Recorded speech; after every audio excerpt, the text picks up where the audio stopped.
Donc on va accompagner notre poulet. On va faire un riz pilaf. Donc, je vais vous apprendre comment faire du vrai riz.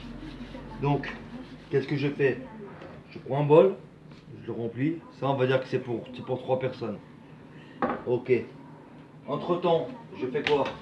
Je prends ma casserole. Je mets un petit peu d'oignon émincé. D'accord. Je fais juste rissoler. C'est-à-dire, je fais pas de coloration. D'accord. Quand je fais ça, ça colore un peu, quand ça rissole un peu. Je prends un cube de bouillon de cubord. Le cubord, c'est quoi? C'est du bouillon de poule. C'est-à-dire qu'en fait, ils ont pris des carcasses de poulet avec une garniture aromatique. Ils ont fait cuire ça pendant 2 heures. Donc, on va apporter du goût avec ça. Donc, j'ai mes oignons là. J'ai mes oignons. Tu peux approcher s'il te plaît là? J'ai mes oignons qui sont en train de rissoler. Je prends mon cubord. Like. Je les frite. Voilà. Comme ceci. Comme ceci. Ensuite, je prends mon riz que je mets. Voilà. Et là, hors du feu, je me mets hors du feu. Je me mets hors du feu. Et là, je mélange. Voilà, comme ça. Comme ceci. Une fois que mon riz est bien mélangé, je vais prendre 2 fois le volume de riz. C'est-à-dire que je vais mettre 2 fois le volume d'eau dedans. Donc, là, j'en mets un.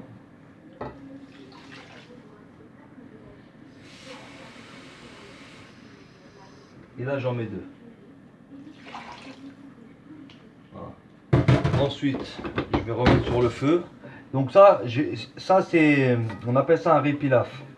Maintenant, ça, normalement, ça se cuit au four. Donc, on va pas s'embêter, on va le cuire comme ça. Donc forcément, je rajoute du sel dedans. Je rajoute du sel dedans. Et pour éviter que l'eau s'évapore trop vite, on va mettre un papier sulfure dessus et un couvercle. Donc je vais vous montrer. Je prends un papier sulfure comme ça, comme ceci. Je vais faire un grosso modo, je vais faire un rectangle comme ça. Là. Ensuite, je vais le prendre, je vais le plier sur lui-même. Je vais le plier en deux. Une fois que je l'ai plié en deux, je vais le replier en 4. Voilà. Et à partir de là, comme on faisait à l'école, on va faire des avions. Je le plie comme ça. Je le replie sur lui-même, comme ceci. Et je le replie sur lui-même. Après, pour avoir le bon diamètre, je prends mon pliage que j'approche au niveau de la casserole. Et quand vous êtes au niveau de la moitié, d'accord, vous gardez votre doigt comme ceci. Donc ça veut dire qu'à partir de là, vous allez couper comme ceci. Comme ceci. Et donc là, je tiens un rond. Voilà. Donc ce rond va empêcher l'évaporation du riz qui risque d'aller trop vite. Donc je le mets sur la casserole, comme ceci. Voilà. Quand il n'y a plus d'eau, ça sera cuit. Voilà. Tu peux couper.